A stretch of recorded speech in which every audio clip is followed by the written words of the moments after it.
Welcome to the Drum Shuffle, a podcast offering insights, perspectives, and conversations for drummers. I'm your host, Jamie Eads.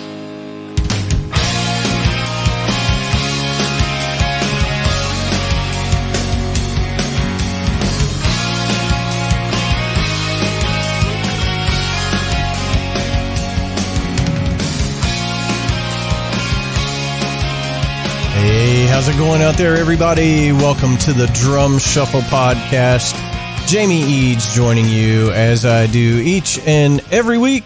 This is episode number 140. I hope everybody's having a great week out there. I hope everybody's ready for Christmas. The holidays are upon us.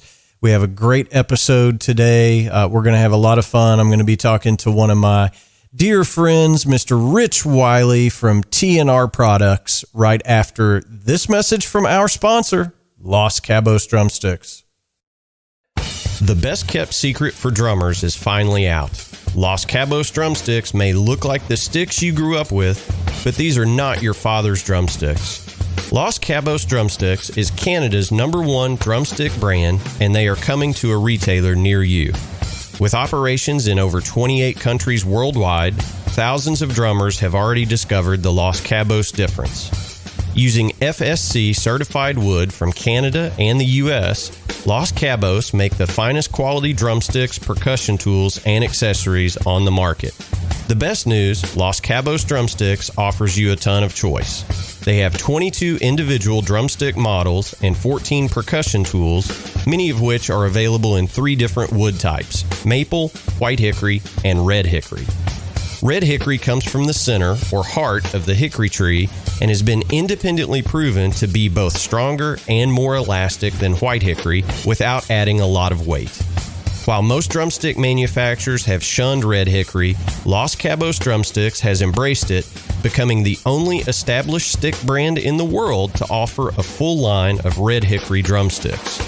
To learn more about Los Cabos Drumsticks, visit them online at loscabosdrumsticks.com, follow them on Facebook, Twitter, or Instagram, and don't forget to ask for Los Cabos Drumsticks at your favorite retailer. Dare to be different. Join the Red Hickory Revolution with Los Cabos Drumsticks. All right, guys and girls, as I mentioned before the break, we're going to be joined by one of my good friends, Rich Wiley of TnR Products. I have known Rich now for, I'm guessing close to 7 years, but I have been an artist on the TnR Products roster for 6 of those years that I've known Rich. You probably know TnR from their previous branding of booty shakers, drum isolation equipment, essentially.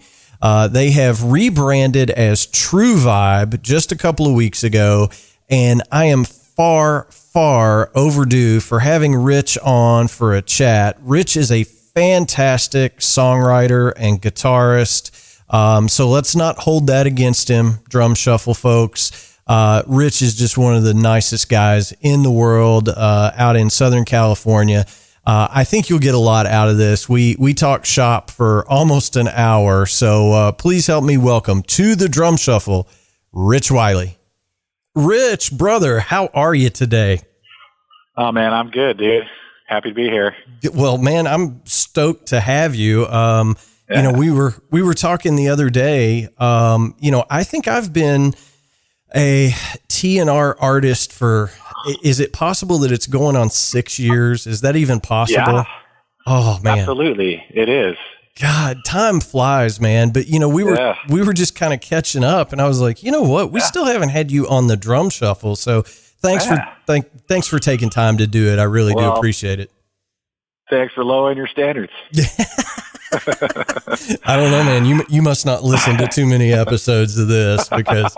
No, I've only listened to the Russ Kunkel one, and that's you got me there. Yeah, well, I mean, that's a pretty high bar, right? Getting Russ Kunkel. So gotta love Russ. Yeah, but anyway, well, so for those listeners out there that aren't familiar, okay, we'll get into the product, but I like to mess around with you because, TnR Products, that stands for Toby and Rich. So you're the R of the TnR. That's it. But you are not a drummer. So, I think you might be the third non-drummer I've ever had on the show. Yeah.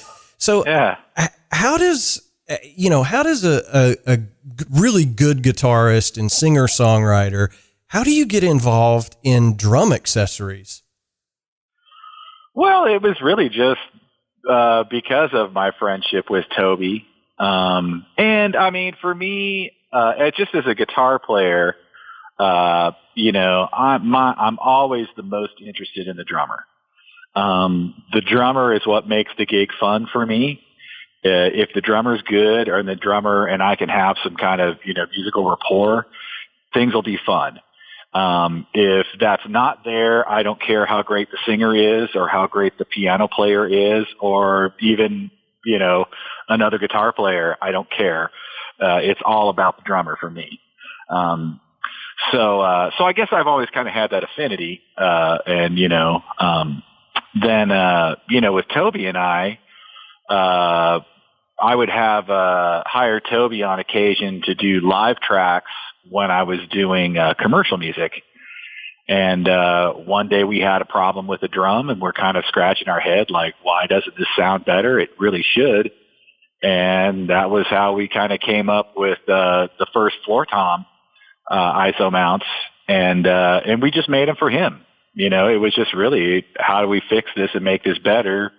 And he dug it. And so he just went and gigged, probably for 2 years with them. And we never did anything with it, Wow. Okay. Well, so that interests me because, I think there's a lot of accessory companies out there. And this is where I can insert a joke about you being a guitarist with a pedal board and, all the doodads and the hickey doos and, but I think there's a lot of accessory companies out there that are a solution in search of a problem, right? Like it's sometimes, sure. I just think there's a lot of that out there. And, you go to NAMM and there's, I see some new product and I'm not picking on any one particular person, but I see a product and I'm like, God, is that going to do anything for anybody? I mean, I understand I'm trying to get a share of the wallet, but sure. So Toby was out playing with, the first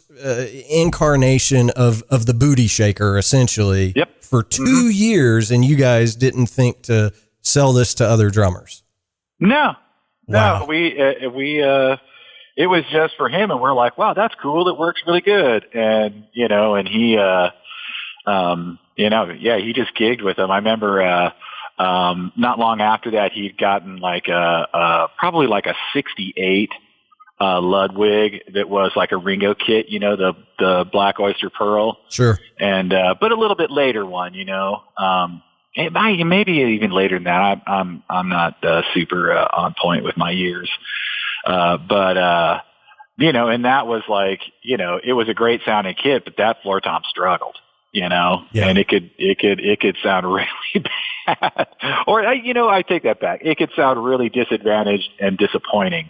But we knew, but you give it the right set of circumstances and it's magic, Yeah, for sure. Well, I've tried so many things over the years and look, I'm not trying to make this an infomercial at all, but, I bought one of those really expensive, frames to mount a floor tom in, that's, sure. To isolate it from the floor and, all the different rubber feet for your floor tom legs. Sure. And, I tried all kinds of stuff and all of that stuff is pretty permanent, right? Like if you want to undo it, it's work to undo it. Right. So for sure. The first time that I tried your product, I was like, you literally just slip it, your floor tom leg down into this thing. It looks like a big, thick hockey puck. And I thought, there's no way this is going to work. Hit the floor tom, boom, just sustained for days. I was like, this is so simple, it shouldn't work. Well, I think that's the thing, for us, that's sort of been an ethos or kind of our vision, I guess, to some degree, is that we want things to be really simple. I see a lot of products out there, products that are kind of in the field where we are, like you mentioned, and a lot of them are great products and great ideas, and looking at and learning from those products that have been here longer than us, maybe, were things that sort of informed, how we wanted to do it. But that's definitely it, like we look at like, what's the simplest way to do this? And, we want it to be effective. We want it to be simple, and we want it to be something that anybody can afford, Yeah. And you've got that down pat. And, I mean, for years, I've used, and I don't want to get anybody confused here, but for years it was the booty shaker, which was for your floor toms, and then little booty shakers, which was like a snare drum stand isolation solution.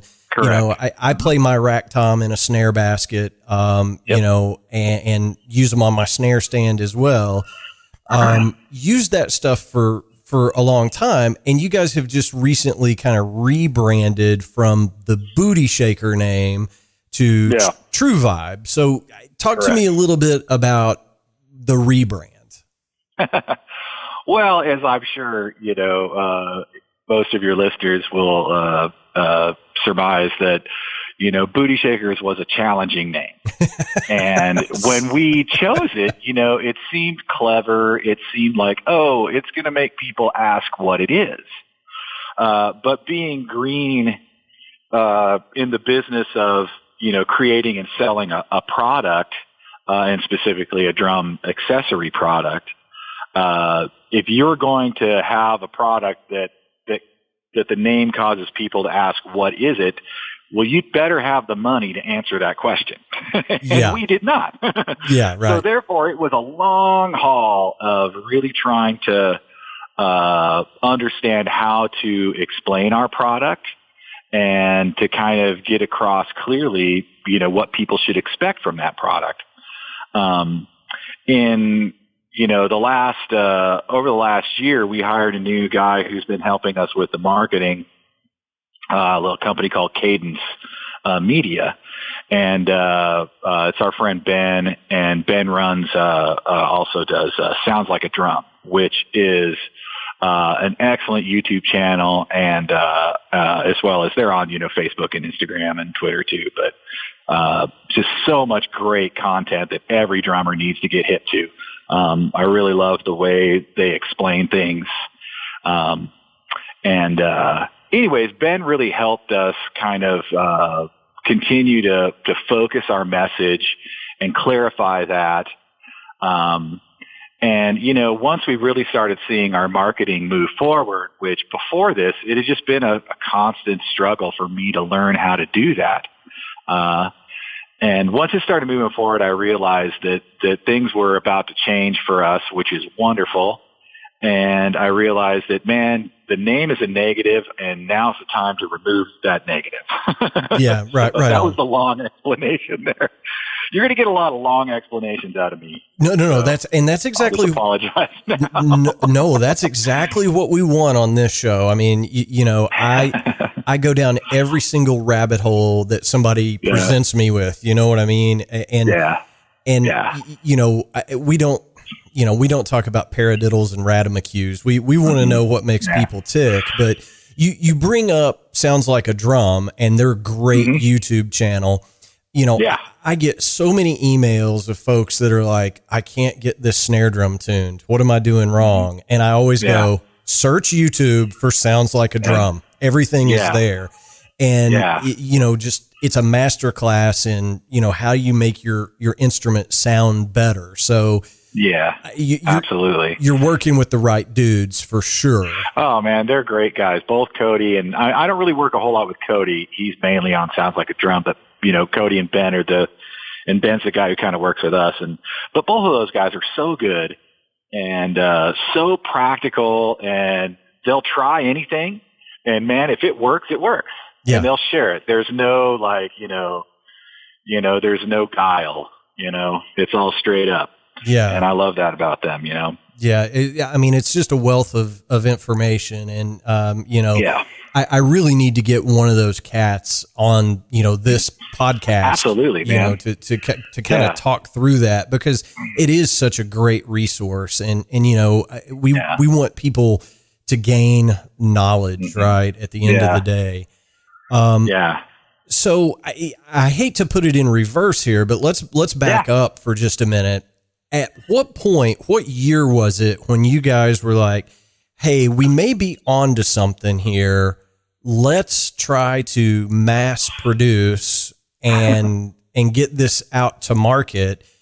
And talk to me about, I've heard some of this, but talk to me about, making booty shakers on the dining room table and all that good stuff, because it's cool. Well, yeah. I mean, it certainly, and even still, I package everything. Everything goes through my hands, and if there's not an offshore, co-packer, but basically, I think we started our business in 2012, and we had probably made the first versions of the floor tom mounts maybe almost 4 years before that. So it'd been quite a while, and really the reason that I did it, Toby and I did it together, but was I was just kind of burnt out doing commercial music. And it had just gotten to a point where, the only positive validation for being creative musically was money. And when you didn't get the money, you felt like, gosh, well, I must suck. And so I was like, you know what, this is wrong. Not that there's anything wrong with the job. It's a wonderful job and was great for me for many years. But I just got to a point where I'm like, I want to go another route. And I just thought, I'm really dig what these do. There must be a way that we could share these with other people and they'll dig it too. You know what I mean? And really, it was just that. It wasn't ever like, oh, I know we could, sell these and license the idea to DW and we'll get paid all kinds of money. It wasn't that at all. Right. I just thought, man, I got to make some money. And you know what? I'd rather do this and interact with other musicians about how do we make your instrument sound great than what I was doing with the commercial music composition. So yeah, 2012. Okay. And as far as making things on the kitchen table, it was funny. Toby just was called me the other day because he was going through some stuff in his garage and pulled out some of the first for sale versions of the booty shakers. And I had this other one when we made the very first thought about selling them, and we made the first set. Like, I tried to package them in a way that would be sort of saleable at home, but we hadn't even come up with the name booty shakers yet. I think we were just calling them like floor tom resonators. And so I had the foam, which they were initially square. So you can imagine, a lot of times people think they're funny because of the size they are. They look kind of large, but really they're that size for a reason. That's part of how they function. But before they were square and looked even worse, And but I remember making the plastic bag.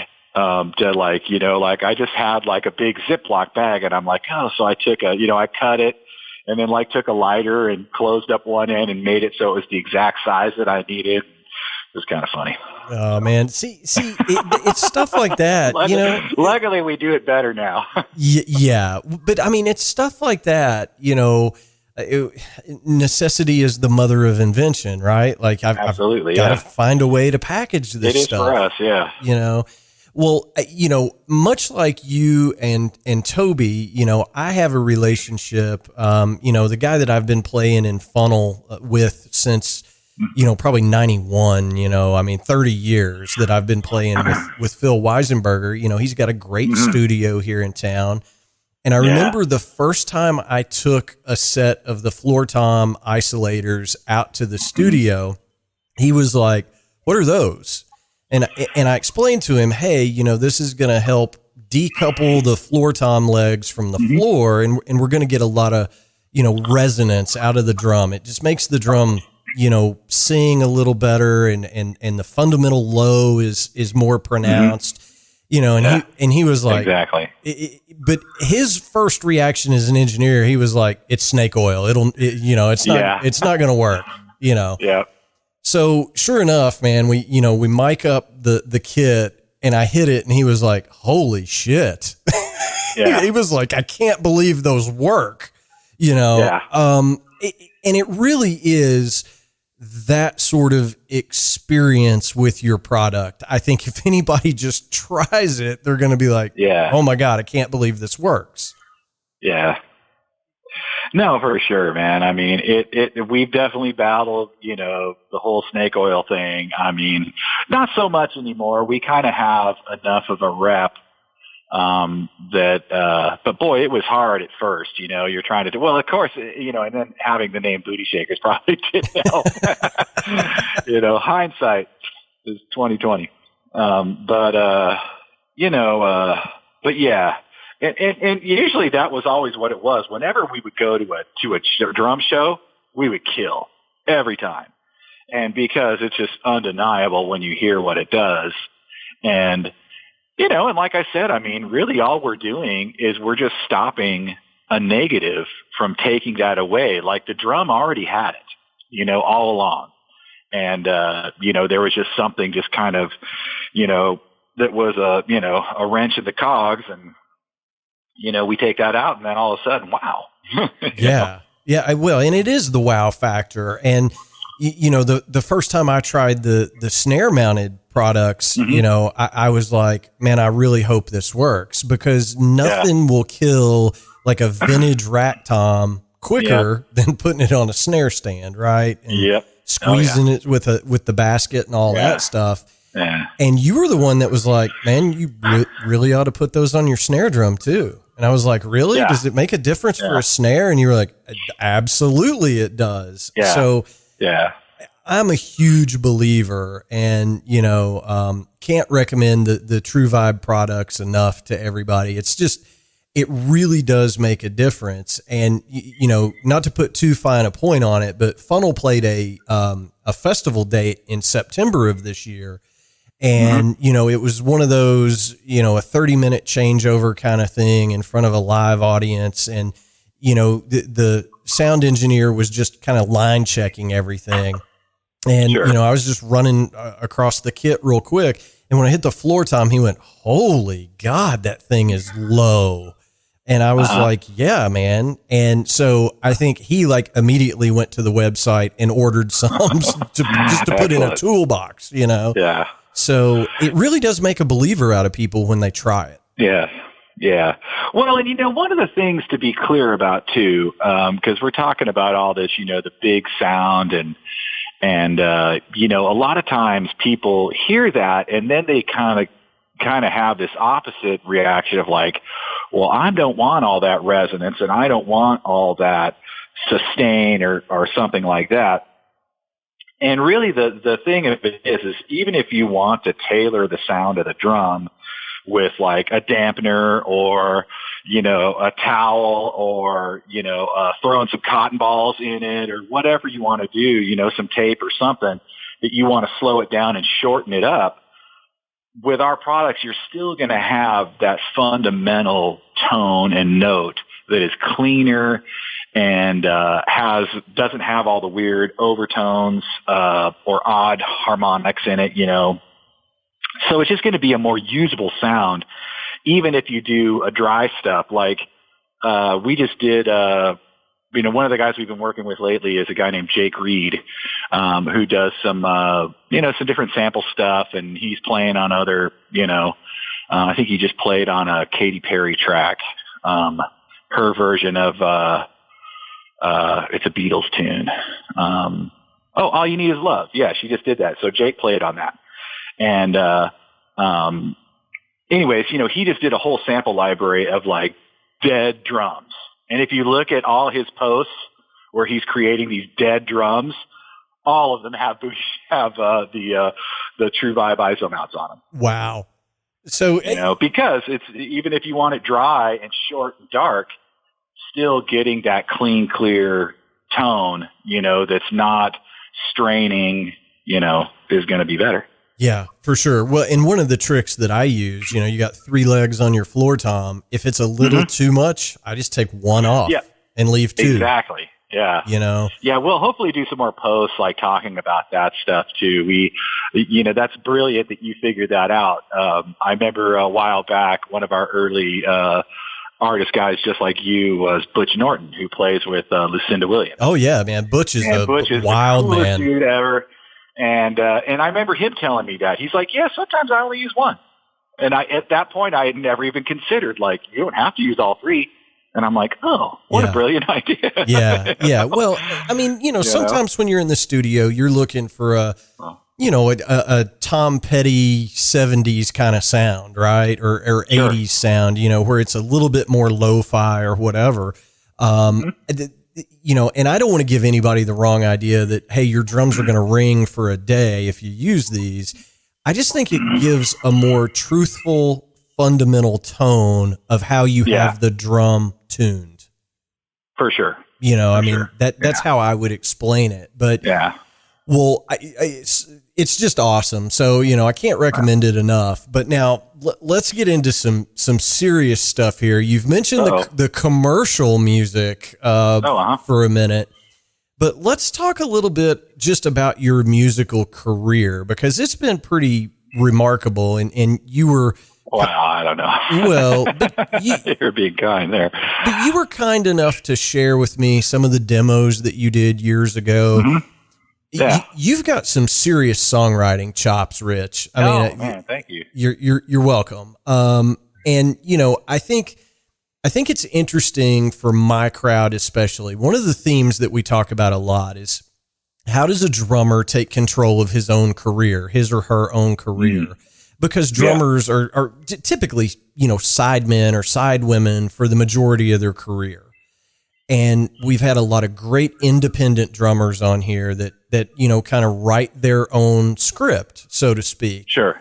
From a songwriter's perspective, you can write a billion great songs, but until the right person hears it, it's just a billion great songs, right? Oh, for sure. Yeah. So talk to us a little bit about, I know you've been writing all along, but you were doing commercial music, right? Yeah. Mm-hmm. Now that's where I go ahead. Yeah. Well, talk to us about kind of making the transition from, Nationwide is on your side to writing these great songs, Yeah.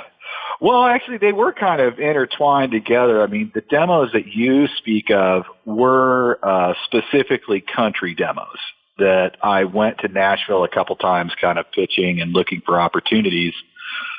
And that all came out of the commercial side. Like before that, I wrote for my own, enjoyment. And, I'd recorded a few things, and actually back then, really all I played at was my church, and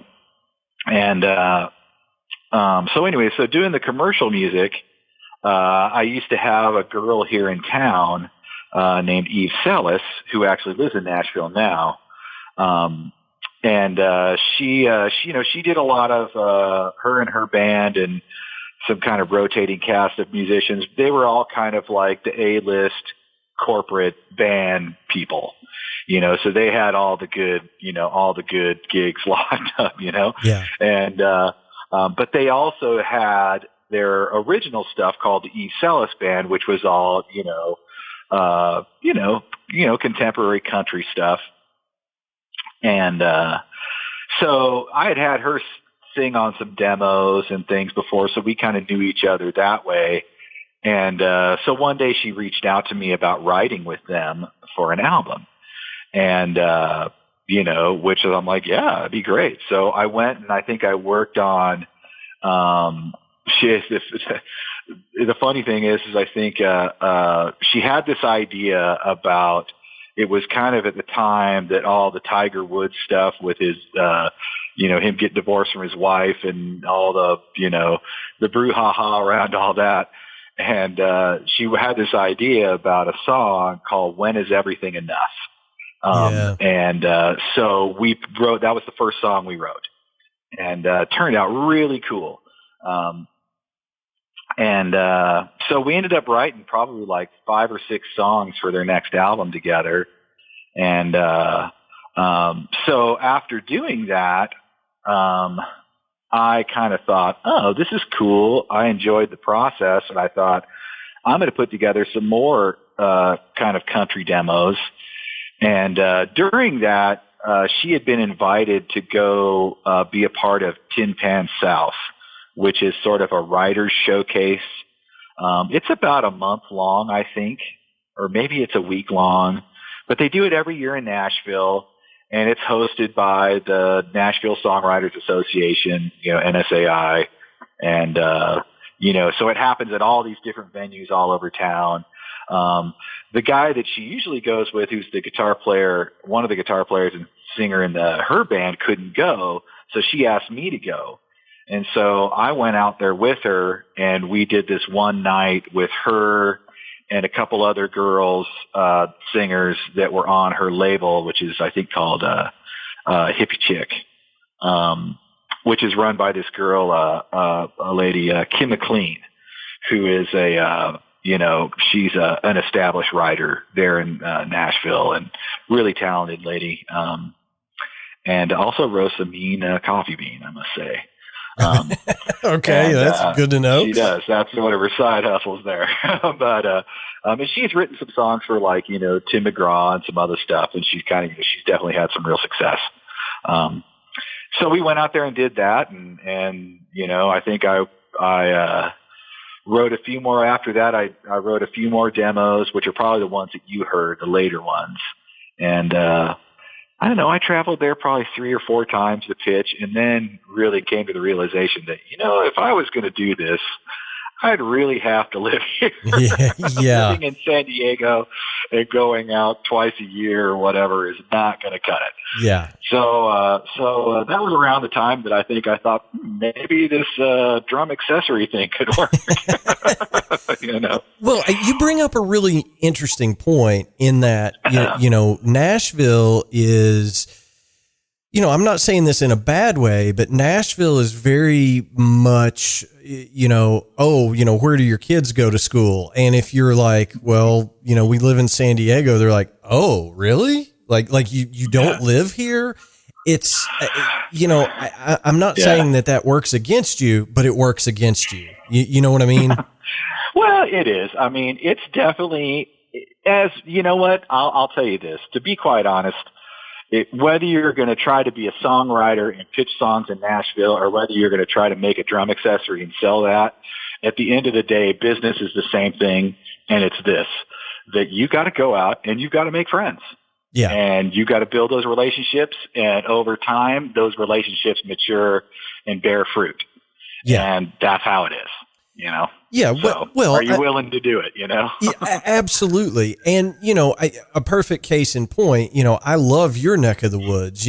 Southern California is like one of my favorite places on earth. And I always jokingly say, if I could have Kentucky traffic and Southern California weather, I'd really, I like the way you think. Yeah, I'd really be doing something. But, I can come to San Diego every month and spend a weekend.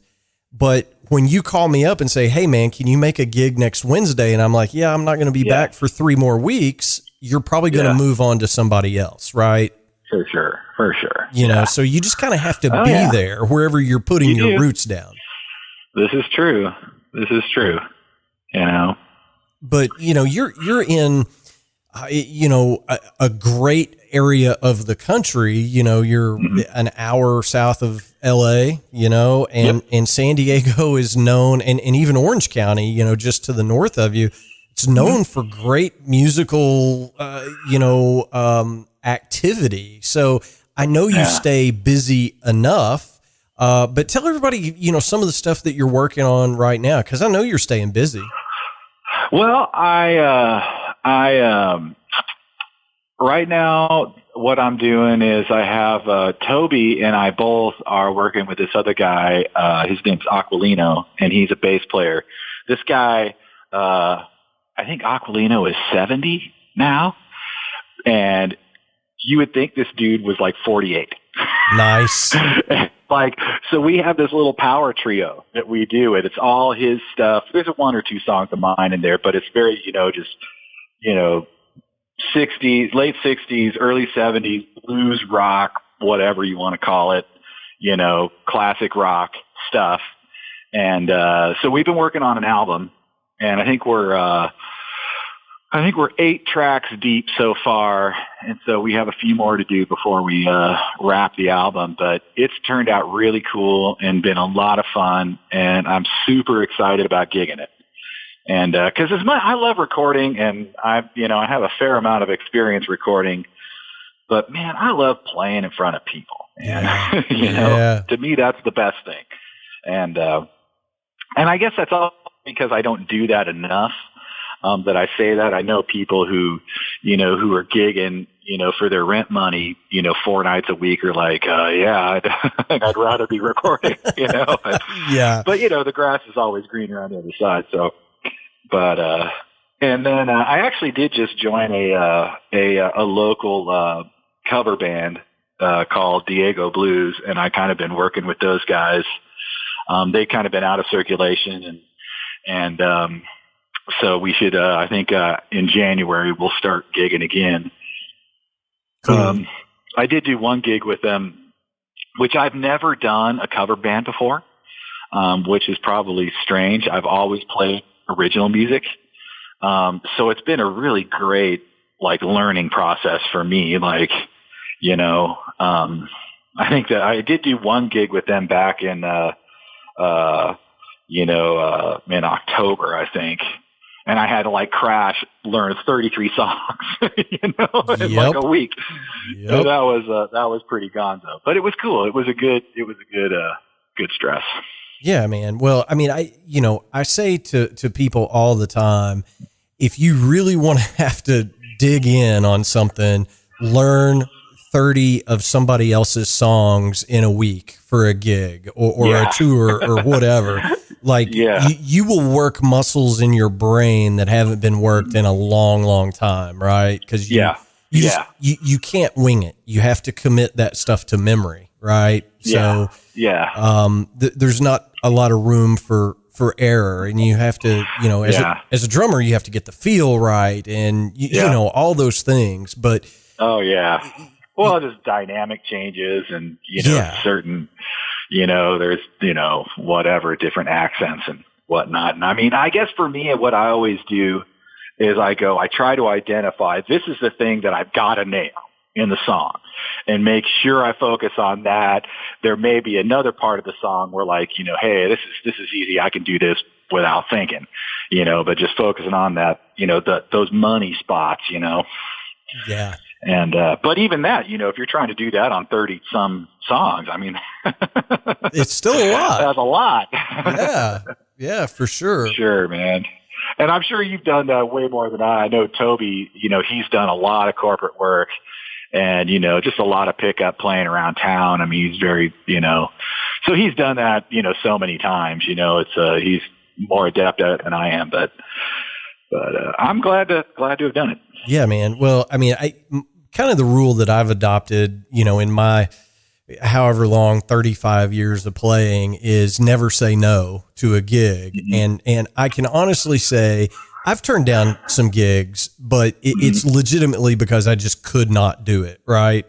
Sure. I think the only opportunity that I ever just outright said no to, I had this, Black Sabbath tribute band call me, and this has been 25 years ago, but they called me up out of the blue and they were like, hey, we're a Black Sabbath tribute band out of, I think, St. Paul, Minnesota, and we've got 20 gigs booked and we need a drummer. Can you fly up here tomorrow?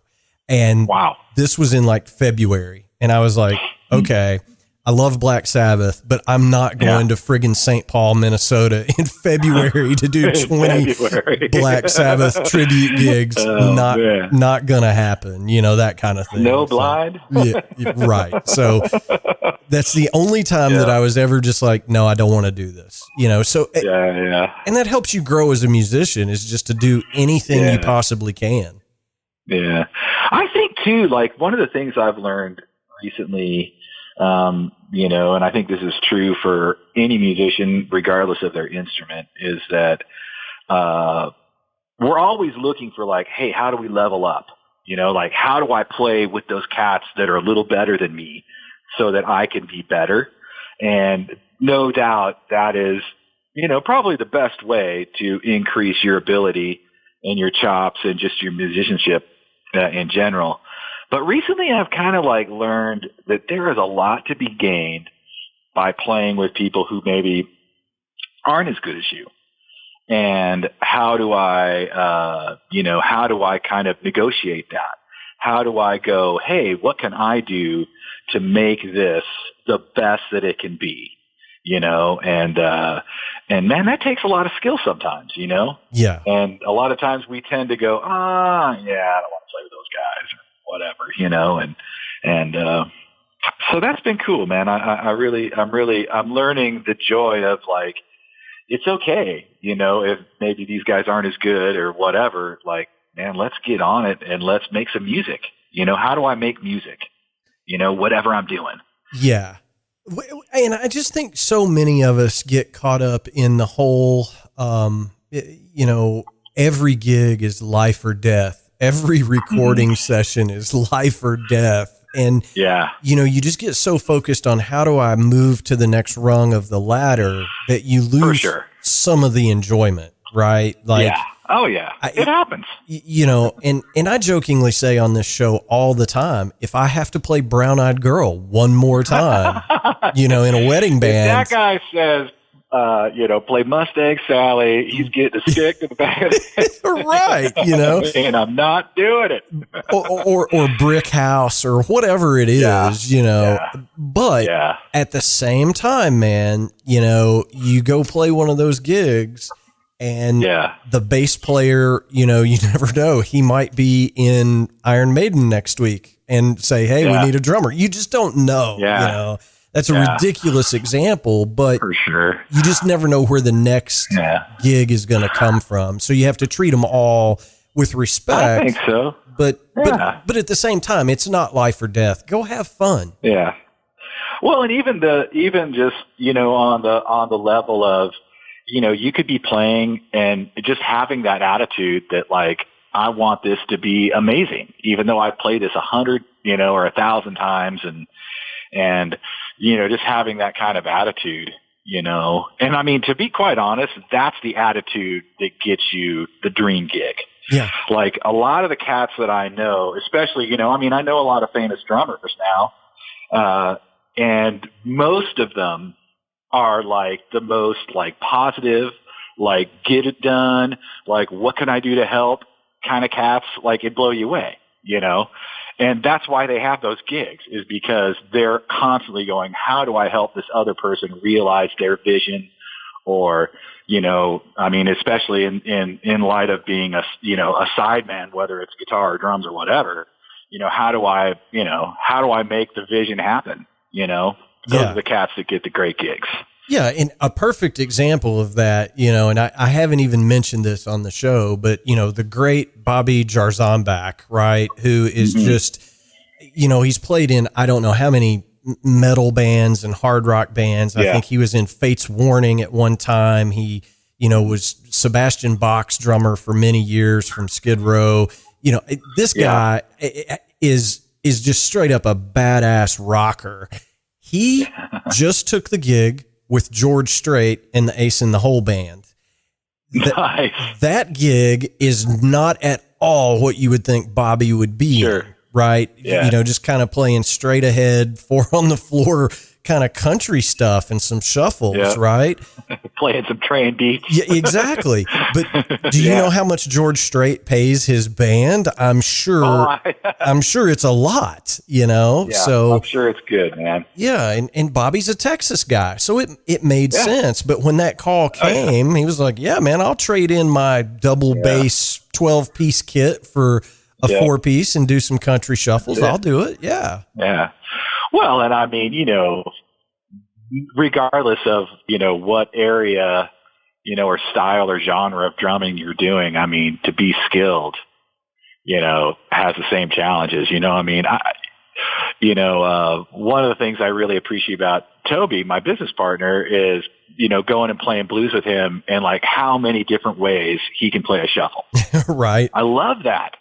You know what I mean? A lot of guys are just, they're just trying to two-handed, like Texas, like they heard one Stevie Ray song and that's all they know about a shuffle, and, it's just, whether you're doing blast beats or, whatever, man, skill is skill. Yeah, I couldn't agree more. Well, and, I mean, I think that brings up another, pretty interesting point. You being a guitarist and a singer-songwriter, you know some of the biggest drummers in the world because they're artists on your roster, present company completely excluded from that list. But seriously, I mean, like Troy Luccketta, who's one of my Mount Rushmore drummers, which by the way, I finally got Troy on the show, but nice. That was one of the things that connected us. I was like, hey man, we're both booty shaker artists. And he was like, oh, cool. Yeah, I'll do it anytime. Yeah, just say when. Troy's a sweetheart, man. I haven't talked with him in a long time, but that was, it's funny when you were, I thought you were going to mention him earlier. I forget why. But he is one of those sweetheart guys. And he's that guy too. Like he has that attitude, like, how can I help, musically? And, such a great drummer. And before I met him, I didn't really realize, like, of course, I knew the Tesla hits, but that really, like, at the time Tesla came out was when, I was really discovering 60s rock, late 60s rock, and like deep into that and really wasn't paying attention to what was current. And but after meeting Troy and, going over to his house and, hearing the stuff on his, what he was recording at home and just hearing him play, just watching him play in person. Like, I was just so impressed with his musicianship, Yeah, man. I mean, but, you've got, guys like him, and you mentioned Butch Norton earlier, which, Butch is a wild man. He'll do anything once, I mean, he's just a character, but a monster drummer.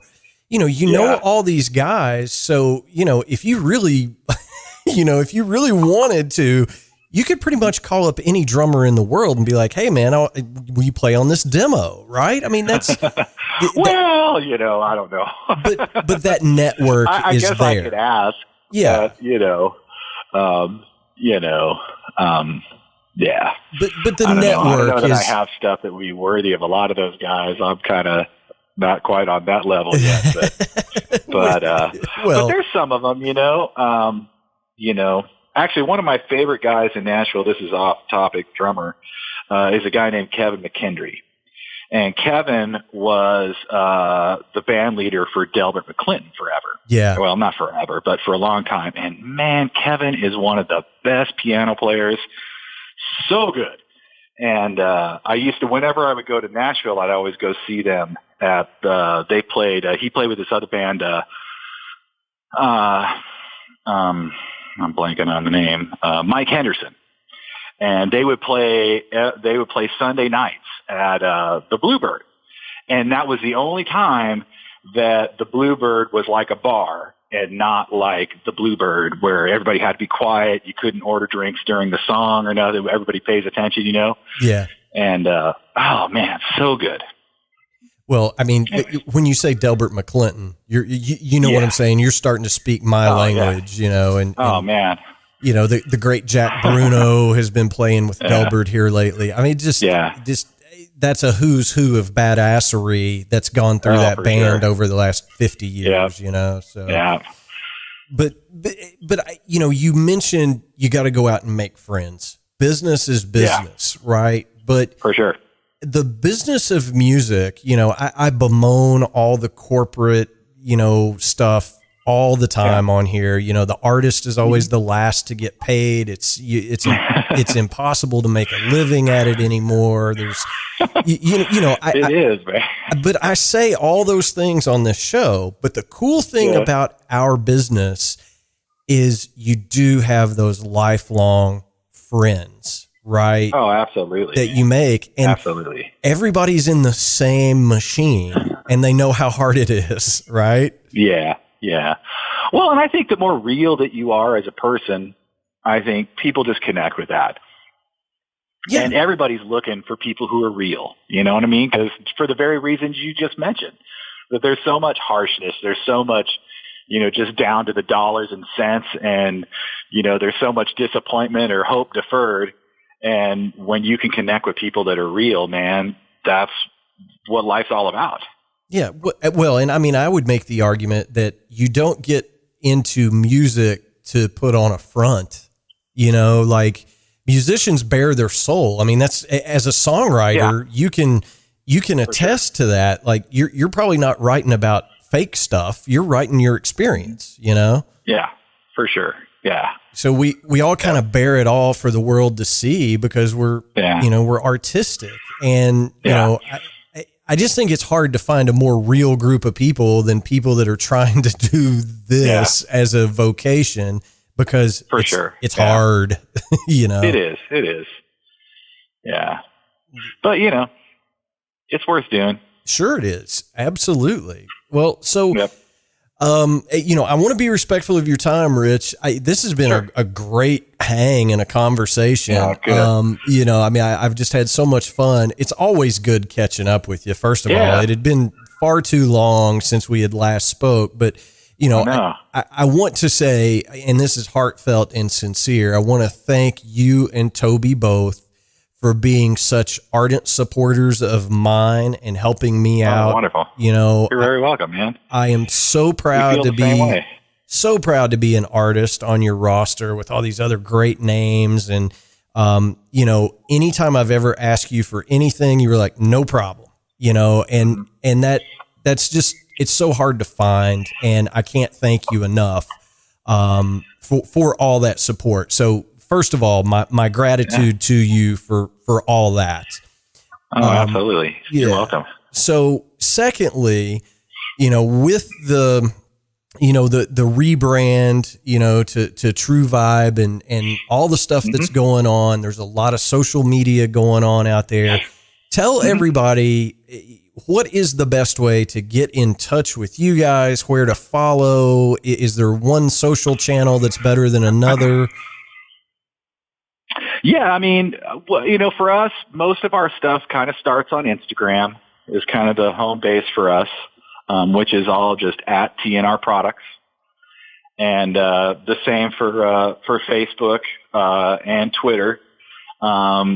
We do have the YouTube channel, but that's kind of, I'm in the process of sort of working on that. We have really not used that the way we should. And again, that's just, all my fault.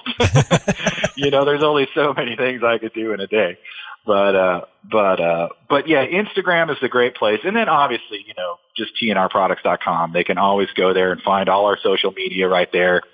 And then also find out about the products and the website right now is actually, it's super bare bones. There's not even an artist page right now. I'm kind of working on getting that back up.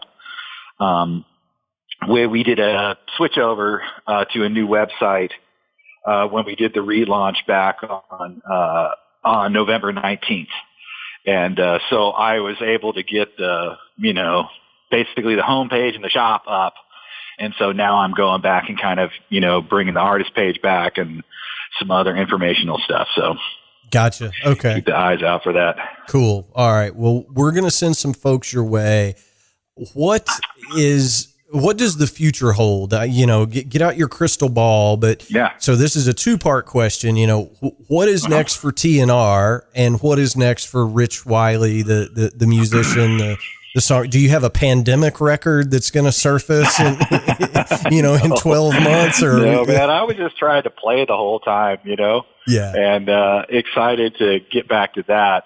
For TnR, we're still there's so many things that I want to do. For us as a little company, everything has just been about what do we have the resource to do, and until we can successfully and sell the product that we already offer, it didn't make any financial sense to do any other things. Other than table mates, which obviously we have the turntable isolation mounts that you can find on our website too. But I've still been working on prototypes for the bass drum mount, which I'm hoping will come out with next year. Okay. It's going to be cool. Well, so I'm excited about it. If you're signing up beta testers, you just let me know, because I'm all over that list. So right on, man. That sounds cool, and that's exciting, because there's not anything like that out there that I'm aware of. I mean, I think there's things, but you got to be like, well, I have a 24-inch bass drum, so I need one of those. I also have a 22, so I need one of those. If you have something that's going to be, this is like super adaptable, and I'm not really sure what the price will be, but it will be very affordable, just like we always keep them, or just as affordable as we can make it. There are other different cradles and mounts and other things out there, but I don't think there's anything as adaptable as this. Plus, ours follows the regular ethos of True Vibe, in that it needs to decouple and allow that drum to really sing and be clean. Which the other products don't really do that. Yeah, I'm a buyer, so I'll just say that. So whenever you have the first one ready, you just call and I'll give you the credit card digits, brother. I'm a buyer. Sounds good. I'm all about it. So I'm going to count on it. What about you personally? What's in the future? I know you've got the thing going, kind of the power trio. You're working on a record. Is that going to see the light of day in 22? Probably. Yeah. Oh, for sure. Yeah. I mean, hopefully we'll finish it before first quarter's out. If not, then shame on us. I mean, that's really all I got right now for that. I'm looking forward to playing out with that, and then seeing some other opportunities too. I love playing, Yeah. And I don't play enough. So, well, if I could gig 2 or 3 nights a week, that would be just right for me.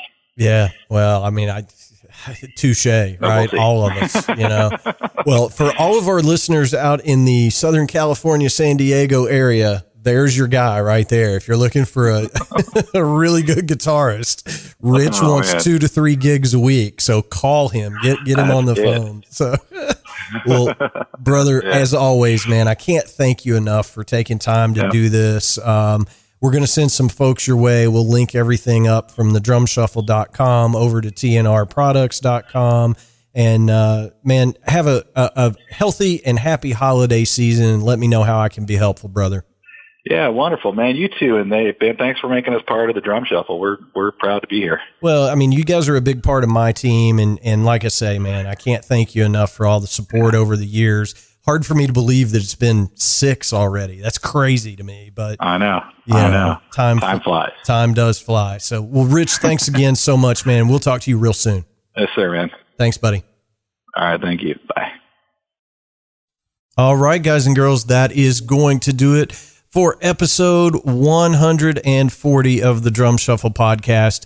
As always, thank you guys so much for tuning in. We simply cannot do this show without each and every one of you doing so week in and week out.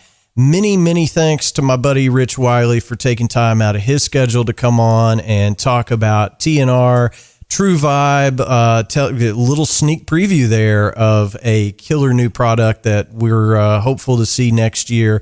I cherish Rich's friendship and the relationship that we've built over the past half decade plus. So thanks, Rich, for coming on the show. Guys and girls, please hit the subscribe button on whatever platform you are using currently to listen to the Drum Shuffle podcast. We have some guests coming up in the new year that you are certainly not going to want to miss. Next week will be our last episode of 2021, and you are not going to want to miss it. I am going to be joined by the legendary Simon Phillips next week here on this program. So make sure you tune in for that one. It's going to be epic. As a reminder, we answer every single email that we get here at the show. Our email address is thedrumshufflepodcast@gmail.com.